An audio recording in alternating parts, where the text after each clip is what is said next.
İyi günler arkadaşlar. Kanalımıza hoş geldiniz. Bugün yine sizler için yepyeni videolarla karşınızdayım. İki başarılı oyuncularımız Elçin Sangu ve Barış Ardus'tan güzel paylaşımlarını sizler için hazırladık.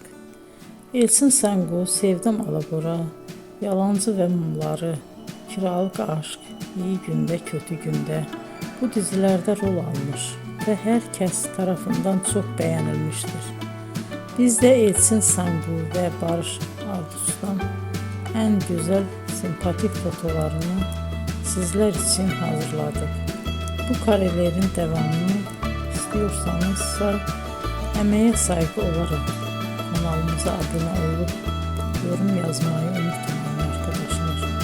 Teşekkür ederim.